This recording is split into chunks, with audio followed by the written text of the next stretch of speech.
We just saw the greatest comeback in VFL, AFL history, and it happened right here, and we're going to break down every single moment of that last quarter. Well, not every single second of the last quarter, but the key moments.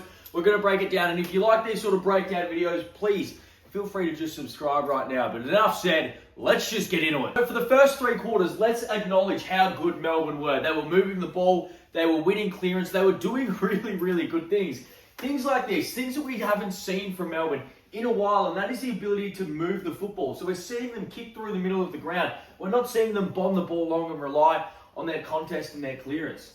I mean, how often do we see Clayton Oliver get a 1-2 handball receive and then kick the ball and not kick it 80 metres into absolutely nowhere? His ability to move the football, Melbourne's ability to move the football, it was second to none for three quarters. And the Saints struggled to defend this style of football, and then they were winning contests in their forward 50. Melbourne were doing absolutely everything, and St Kilda were struggling to stop any of it. Even when the Saints had the football in their hands, they struggled to move it. When Wilkie has the football here, we want to see the movement come from here. We want to see these players come into here. You want to create the option to at least bring the ball somewhat central so that you can open the middle of the ground, but also so you can shift the Melbourne defense towards the center of the ground, which opens up pockets of space. But if you leave it here and you don't provide options here, here, or here, now the only option you have is to just kick it 50 metres directly down the throat of the Melbourne defence, where they are so set, where they are so comfortable. So in the first three quarters, we saw Melbourne be able to move the football. They were winning contests, they were winning clearance, but they were also moving the ball really well. And the Saints just couldn't do any of it. They couldn't move the football. And even when they did move the football a few times, they couldn't move the football well enough to shift the Melbourne defence into a position where the Saints forwards were actually in prime position to take marks inside 50. And then suddenly, it all changed. Firstly, we have to look at the intent of the St Kilda Saints here, because you're down 46 points going into the last quarter. A lot of teams, a lot of players would be resigned to the fact that you're going to lose this game, and then it just comes down to a matter of how much you're going to lose by. So the pressure here shows a really great mindset, but it wasn't just the mindset. Look at the decision making here. And this is from a player who's come out of absolutely nowhere and has just turned it on in the last couple months. 4 Melbourne players around him at this contest right now. And as soon as he gets the football, his ability to make a really smart decision, a really high IQ decision when going inside forward 50, he doesn't blaze away to the most obvious point where Melbourne is set up really well here with Max Gawn. Instead, his ability and his IQ and his just vision to see Jack Higgins out in the corner of his eye in space by himself, that is beautiful. Higgins goes back, kicks the goal, and we're off to a great start. Just in that first play, we've seen a difference in St Kilda already. The high pressure, that is a really good mindset, but also the IQ and decision making from Max Hall there is beyond great. And then we really started to see the differences. As I showed you before, St Kilda, even when they got their hands on the football, they really struggled to move it into dangerous position. But look at this from Zach Jones. So how often do we see teams here just blast the ball long up the line? Or you go to a Mason Wood right here, which isn't a terrible decision. But Marshall here is the great decision, because as soon as Zach Jones hits up Marshall right now, bang, great vision, great decision making, great skill execution. Now he can turn towards the middle of the ground and he has the whole field in front of him. So he could go through the middle of the ground to Naz, who just had one of the all-time quarters. But the ability to shift from Jones to Marshall to Naz opens up so much more space that the Melbourne defenders have to defend. So when Naz looks up, now he's got the whole forward 50 to work with, but also the Melbourne defenders have to defend the entire forward 50. So if Zach Jones had gone to Mason Wood, now it's a really narrow point of entry into the forward 50. But as soon as Naz gets into the middle of the ground, now he's got a lot of options inside that forward 50. And then it's just win the contest, win the contest, win the contest at ground level, and a beautiful finish from Brad Hill. The entry and the ability to put on pressure and win that contest comes from their ability to shift the ball from the edge of the wing into the middle of the ground. And that's what we didn't see for three quarters. So straight away, their intensity is great, their ball movement is back. And now the next part, and probably the most important part, was their clearance game. They started to win clearance. They started to dominate clearance. But not just win clearance and get field position. Dominate clearance and not blaze away. So look at the ability here from Naz.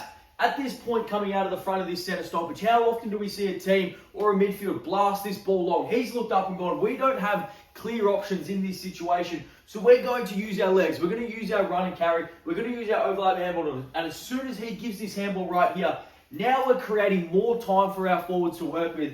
And now we can open up even more space. So as soon as this ball comes in, even though we dropped the mark, now we've given our forwards more time to work with. Now Sharman can go back, pick up the ball. He wins the one-on-one inside their forward 50. They go back and kick a goal. But that comes from their ability to not blaze away and give their forwards time to actually work over their opponents. Again, we're going to go back to the clearances right now. So bang, look at this ability from Maxwell. Again, usually see teams just blast the ball on the boot. You know, you've got a bit of momentum. You just want to get the football forward as fast and as quick as possible. That is usually the mindset.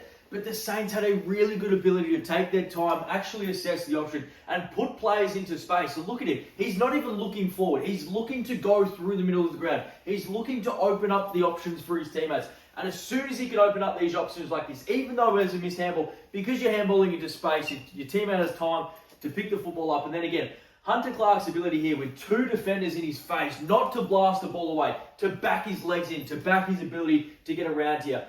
And all this does, so this shifting from left to right has shifted the Melbourne spare man in defence right now. So on the behind the goals vision, which we don't have access to, which I'm just so disappointed about, is the Melbourne spare defender has gone from the stoppage side, which is on the far side of the field, is standing in line with that. But as soon as they switch the ball into the middle of the ground, the Melbourne spare defender now has to guard the entire forward 50. So he's standing in the middle of the forward 50 for St Kilda right now. But as soon as Hunter Clark makes this little move straight to the right, the Melbourne spare defender is now out of position to not get to this fall of the football. So look at the Melbourne spare defender here in Trent Rivers. He started here, he's moved to here to the middle of the ground, and now as Hunter Clark's gone back, he's had to come back to the other side and try and defend this football. But he's just not quick enough to get there, and bang, you get a mark inside forward 50. So when we talk about shifting the defence, this is the prime example of that. We've gone from a stoppage on the wing where the Melbourne spare defender is exactly in line between the stoppage and the goals. He's standing in perfect unison.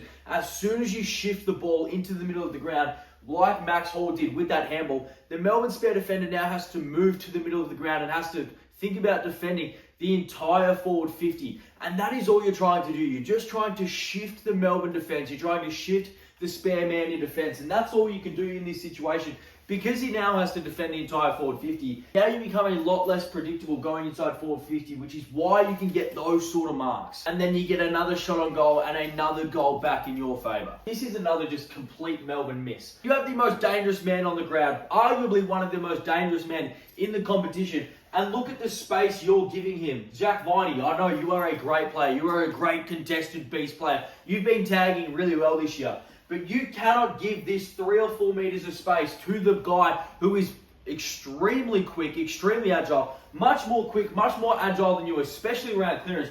And as soon as he gets the football in his hands, you know he is going to deal damage to you. So you cannot give this sort of space to Nazaya Wangan Miller in this situation. Because as soon as he gets on the outside, now you're trying to cut the angle, but you're just not quick enough. You're just not quick enough. You should have bodied him up earlier. You should have been on his hip. You should have been scraggling and wrestling. Force him into an uncomfortable situation.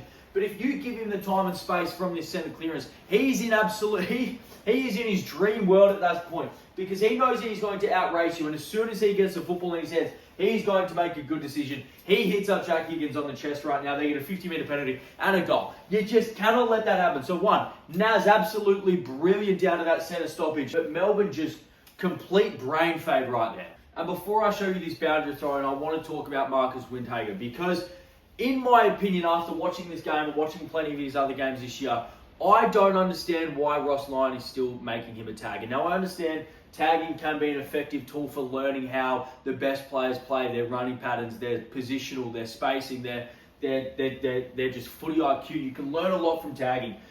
But Marcus Windhager has the genuine talent. He has the physical ability. Plus now, because of his defensive awareness, because he's been used as a tagger, he should be one of the top line midfielders in the competition going into next year. He should come up. He should come back off another pre-season, another off-season as a top-line midfielder because he has the size, the athleticism, the strength, the power, the defensive profile, the defensive awareness, the ability to win contests with his size and with his elite running ability. He should be a top-line midfielder, and we just saw it there, but we're also going to see it right now because look at this ability.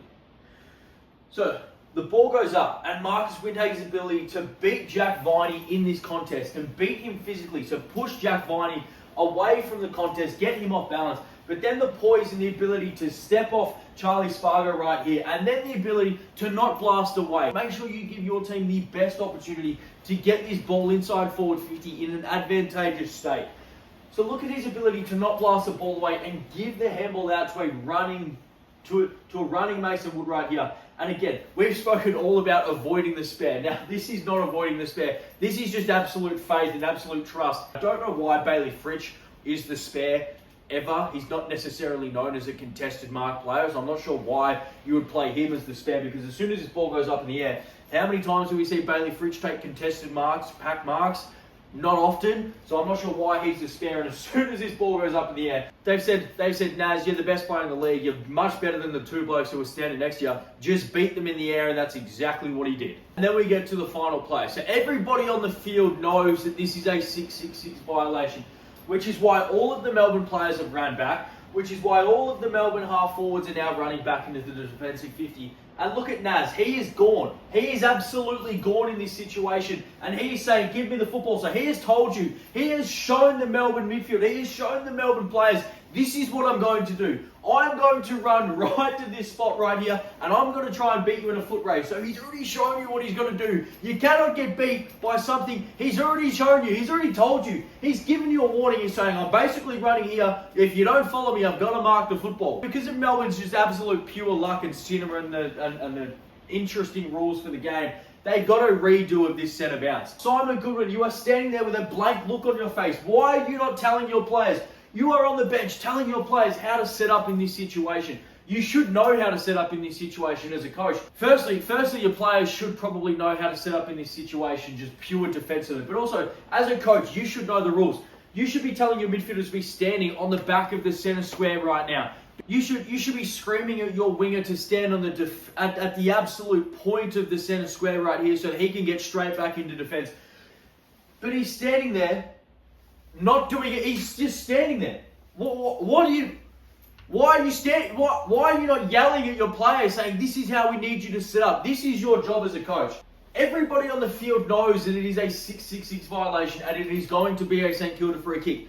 Everybody knows it, but for some reason, they refuse to set up like they know it. The only player here, Max Gawn, is the only one that has to be anywhere near this football, anywhere near this umpire. He's genuinely the only one. Jack Viney should be exactly in the exact same spot as his Melbourne teammate on this side. You should be standing here. Why are you not standing here? Christian Petrarca, Cozzy Pickett, why are you not standing right here? You don't have to be around this centre circle at all. You can be standing right here. You know it's not your free kick. Everybody on the field knows it's not your free kick. So why are you standing around the centre circle? Even if we give them the absolute benefit of the doubt and you think that it is your free kick or that they're just going to redo the centre bounce, why are you not standing next to a player? Why are you not standing on the defensive side of a player? Okay, so Petrarca's gone with Max Hall here. Cozzy, you've got to go with someone. You can't stand there and let people run past you. By the way, because Jack Viney's set up here as a wingman for some reason in the middle of the wing instead of standing, I don't know, right here where he can get back into the defensive 50 straight away. As soon as Rowan Marshall gets this football, Cozzy Pickett, you've been run past by two players. Jack Viney, this is your man, by the way. This is Caminiti, so the ball could have gone to him because you decided to set up in the middle of the wing. Caminiti was standing here ready to run forward, and he could have gotten this football. But then again, let's give absolute credit to Naz, Rowan Marshall, and Marcus Windager because they set this up perfectly. There is an incredible video on the Marmalade Instagram account if you haven't watched it. A lot of people have already watched it. But you see Naz telling the forwards to just get to the right side. Just run to the right side of the forward 50 right here, which they all do. So their organisation is absolutely sublime. But then they've gained knowledge to know, Naz, you are just going to run to this left side. And then the ability for Marshall here to actually hit this kick is just unbelievable. And as soon as you do that, that is absolutely awesome. So, St Kilda, absolutely phenomenal. Melbourne, brain-busting, just horrific ending to that game. Everyone in that situation had an absolute nightmare on that field. Unbelievable effort from St Kilda. The best comeback we've ever seen. The best comeback in AFL history. That is just absolutely awesome. As everyone has said, pay Naz just whatever he wants. But if you like these sort of breakdown videos, please feel free to subscribe and comment with anything you want me to talk about. Players, teams, game styles, tactics, anything you want. But I'll see you next time. Cheers.